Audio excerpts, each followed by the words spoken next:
औज़ुबिल्लाहि मिनश्शैतानिर्रजीम बिस्मिल्लाहिर्रहमानिर्रहीम अस्सलामु अलैकुम रहमतुल्लाहि वबरकातुहू। अल्हम्दुलिल्लाह सूरह मुल्क को समझने का ये सिलसिला हमारा चल रहा है। आयत नंबर 1 हो गई थी कल, इंशाल्लाह आज आयत नंबर 2 को देखेंगे। उससे पहले मैं आपको रिमाइंड करा दूँ, ये वो सूरा है जिसके बारे में हदीस में आता है कि आप सल्लल्लाहु अलैहि वसल्लम ने फरमाया 30 आयतों वाली एक सूरा है जो अपने पढ़ने वाले के लिए क़यामत के दिन झगड़ेगी और यहाँ तक कि वो उसको जन्नत में लेकर जाएगी। तो हमारे पास एक बेहतरीन मौका है कि हम इस सूरे के पढ़ने का अहतमाम करें, साथ ही साथ इस सूरे को समझें भी, ताकि पता तो लगे कि क्यों जो है ये सूरा इतनी इम्पॉर्टेंट है। और इन वीडियोस के ज़रिए हम यही कोशिश कर रहे हैं कि इस सूरे को समझें और बहुत ही आसान अंदाज में समझेंगे, बहुत डिटेल में नहीं जाएंगे। तो आयत नंबर 1 में हमने देखा था कि अल्लाह ताला बहुत ही बाबरकत है और सारी कायनात का मालिक अकेला बादशाह अल्लाह ही है। अब जो है यहाँ पर बरकत के जो तबारक जो लफ्ज़ आया है उसके बारे में मैंने समझाया था कि ये खैर और कसरत के लिए आता है अरबी में, और इसका मतलब होता है अज़मत और बरकत। इसी तरह अल्लाह ताला हर चीज़ पर कादिर है, ये बात भी आ गई थी।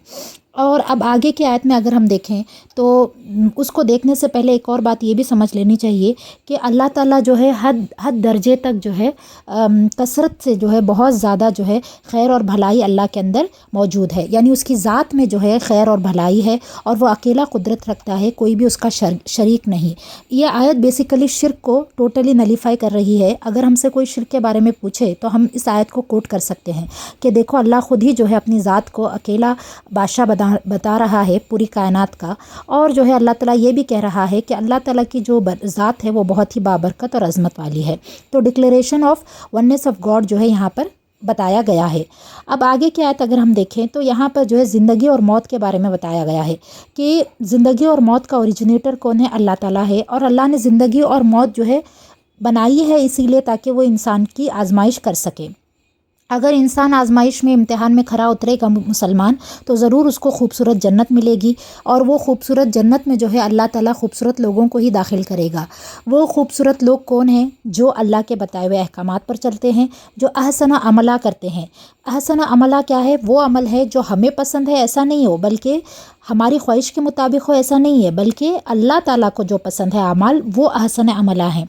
जैसे कि कहा जाता है कि ज़य्यना लहुम आमालहुम, तो शैतान जो है इंसान को उसके अमाल खुशगवार बनाकर दिखाता है, ज़य्यना खुशगवार बनाकर दिखाता है। लेकिन यहाँ पर अहसन अमला का जिक्र किया गया, वो अमल जो अल्लाह को पसंद है, जो अल्लाह ताला चाहता है कि उसका बंदा करे, तो वो अमल हमें करने हैं जो हमारी ख्वाहिश के मुताबिक हैं, जो हमें पसंद है। वो अमल नहीं, बल्कि वो अमल जो अल्लाह ताला हमसे करवाना चाहता है। इन अमाल को करने पर हमारे लिए क्या गारंटी दी गई है कि हम जो है जन्नत में दाखिल कर दिए जाएंगे। ज़िंदगी और मौत जो है अल्लाह ताला की बनाई हुई एक चीज़ है, या यूँ कहिए कि एक इवेंट है जो होता है। मौत होती है, ज़िंदगी होती है, मौत होती है, ज़िंदगी होती है, और ये अल्लाह की तरफ से है। अल्लाह ताला ने ये सिलसिला बना कर रखा है ये देखने के लिए कि कौन शख्स बेहतरीन अमल करेगा। और जो है अल्लाह ताला हर चीज़ पर कादिर और मुतलक है। अल्लाह ने इंसान को अहसन तक़वीम बनाया, यानी बेहतरीन मखलूक बनाया, ताकि वो बेहतरीन आमाल करे। अगर इंसान बेहतरीन मखलूक बनने के बाद भी जानवर जैसे बदतर अमाल करेगा, या जो है शैतान जैसे शैतान को फॉलो करेगा और शैतानी आमाल करेगा, तो वो अपने इंसान होने का हक़ अदा नहीं करेगा।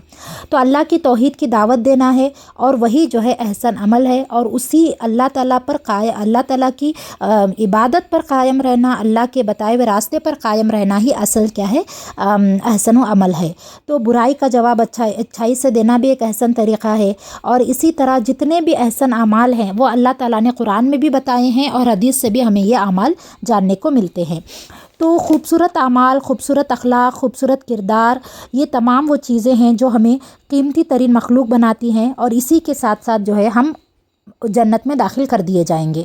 तो यहाँ पर यही बात समझ में आती है कि अल्लाह ने ज़िंदगी और मौत को एक खेल खिलौने के लिए या एंटरटेनमेंट के लिए नहीं बनाया, बल्कि इसका एक मकसद है। और वो मकसद यही है कि वो इंसान की आजमाइश करे, और जो उस आजमाइश और इम्तिहान में खरा उतरेगा, अल्लाह ताला जो है उसको ज़रूर ज़रूर जन्नत में दाखिल करेगा। आप तमाम का जज़ाकल्लाह खैर कि आपने जो है इस वीडियो को सुना। उम्मीद है कि आप इसे फॉरवर्ड करेंगे ताकि ये हमारे लिए सदका जारिया बने। और इसी तरह इंशाल्लाह आयत ब आयत हम इस सूरे को समझने की कोशिश करेंगे। फिर बताती हूँ कि आयत की बहुत डिटेल तफसील नहीं होगी, चंद नुकात बताए जाएंगे।